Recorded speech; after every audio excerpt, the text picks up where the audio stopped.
Good morning, it's Jackie with Reborn Babies Are Forever Babies. And today I thought maybe we'd have a little chat.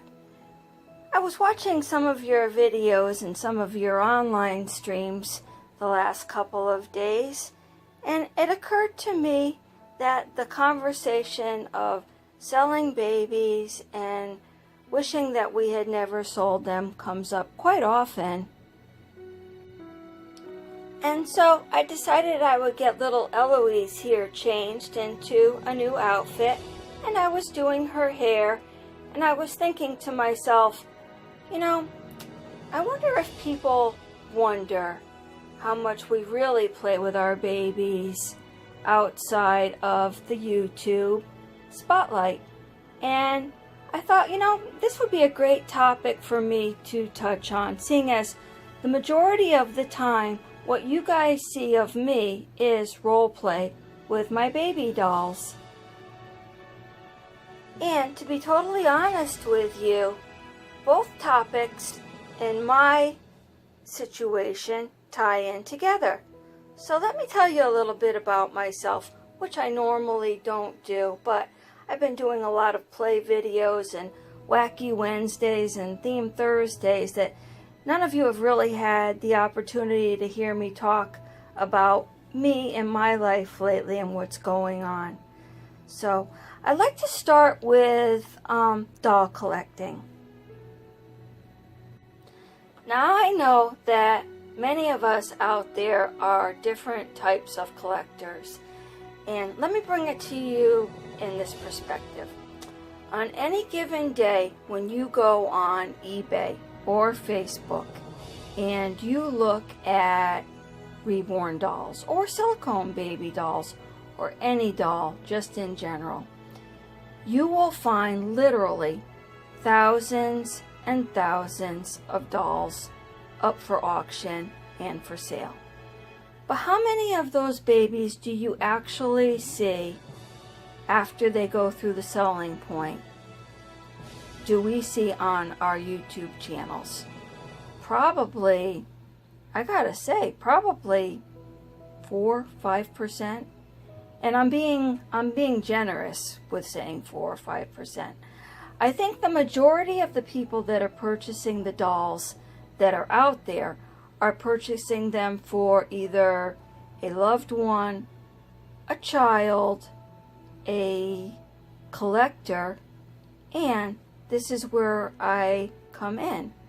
You see, I started collecting dolls about 2 years ago. And over time, I have gotten better at my choices and pickier at what I want to add to my collection. And occasionally, I will step back from my collection, take a look at it as a whole in general, and see if my collection is going in the direction that I want it to go in.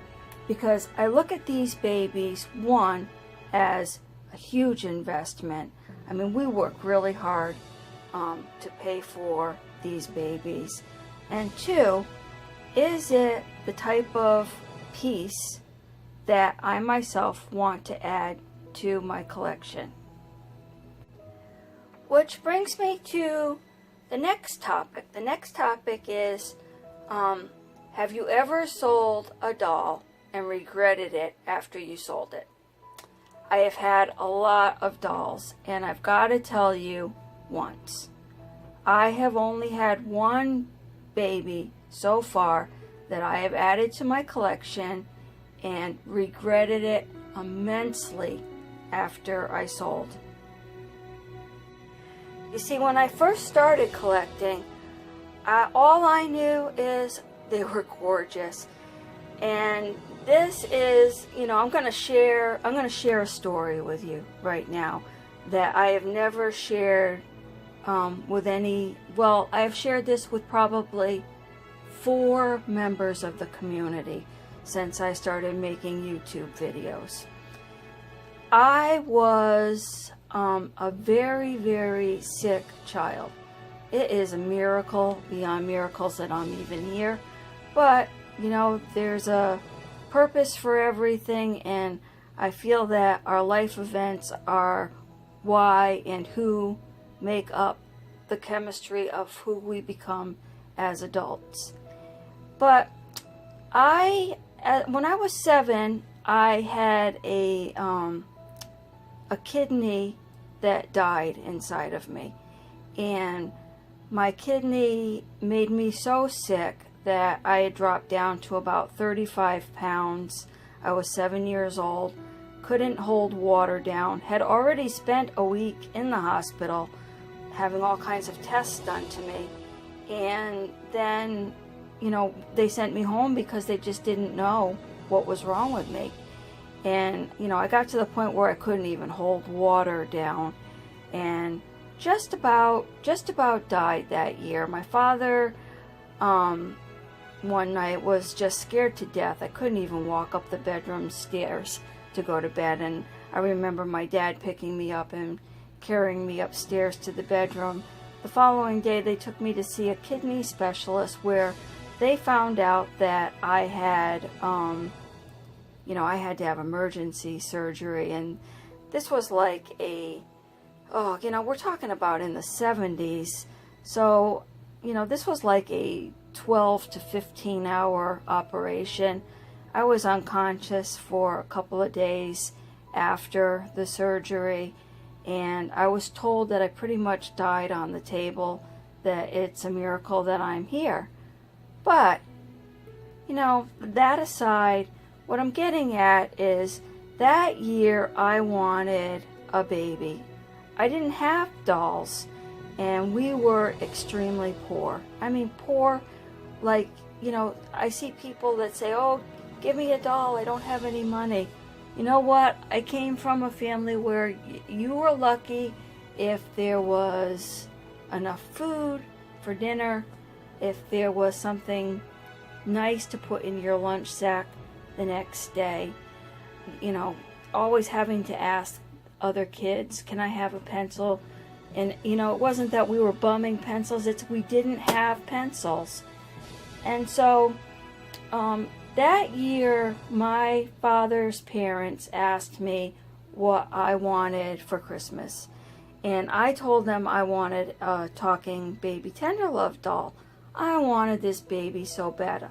I had seen it, a little girl in the hospital had one, and I wanted it so badly. And I knew that it was beyond my grasp, and there was no way I could ask anyone to buy this for me. There just wasn't money. And even at 7, when there isn't money and what you're asking for is selfish. And so I didn't ask. But when my grandparents asked me that year, Jackie, what would you like for Christmas?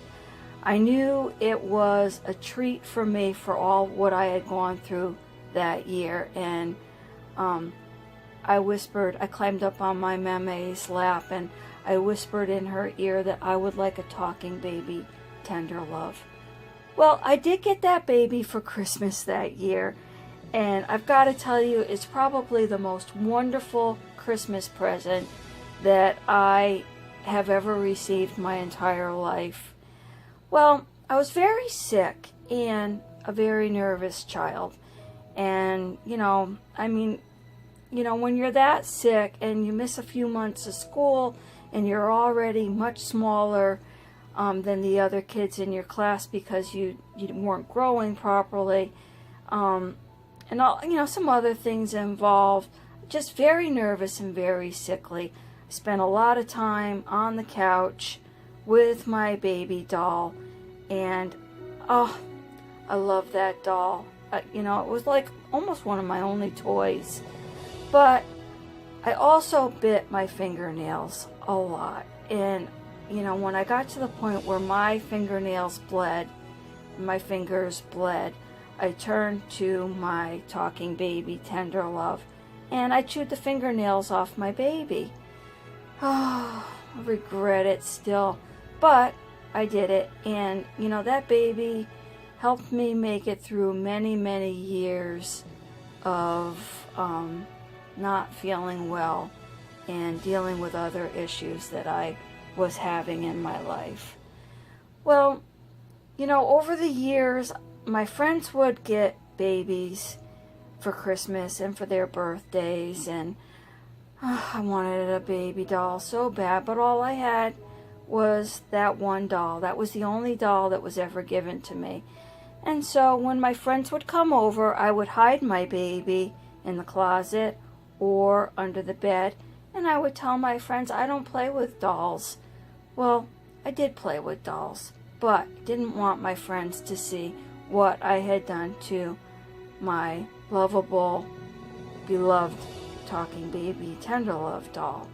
And so rather than deal with the embarrassment of showing them what my only baby looked like, I chose to tell them that I didn't like baby dolls. And so, only once have I sold a doll that I regret selling, and I'll tell you which one it was. At first I was collecting open-eyed babies and closed-eyed babies, and then one day it struck me that I don't make videos with my closed-eyed babies, and it's because I don't feel any connection that I could make a video with them with, other than changing their clothes or talking. And that just really didn't feel like me. I sold this baby for the wrong reasons. I wanted another doll that I could bring into my collection to make YouTube videos. And I made a very big mistake by looking at my collection in that aspect. What I should have done is what I had been doing from the very beginning. Is this a piece that I want to keep in my doll collection? And so my Clyde Asleep that I had purchased 2 years ago from the Rose International Doll Show, I sold him to bring in a doll, a silicone baby doll, a solid. And you know what? I didn't even like the baby, really. I only made a few videos with him. Silicone dolls are just not my thing. My collection is geared towards these babies that are, you know, I like the Reborn dolls. And what I do with my YouTube videos that I enjoy is doing role play for, and I gotta be honest with you, I gear my videos primarily to the children that want to watch our videos, that are just like I was, sitting at home and thinking, wow, I would really love to have a doll. And I make the babies come alive. It's entertaining to the children that may not have what we have, or have even the necessities that they should have at home, that are watching.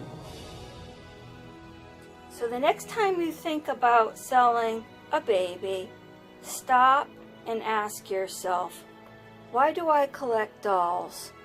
Do I collect dolls for a YouTube channel, or am I a doll collector? And my answer to all of you is, I'm a doll collector. And what I do with my YouTube channel is show off my doll collection to other people out there that want to watch. And I guess that pretty much wraps it up. I hope I didn't bore you all too much. I think Eloise is quite confused at this point, and that could be because Molly has taken over the bed as usual. I want to thank you all for watching, and if you made it this far in my video, then indeed you do enjoy watching my channel. I hope you all have a wonderful holiday weekend, and remember guys, have fun out there. Bye-bye.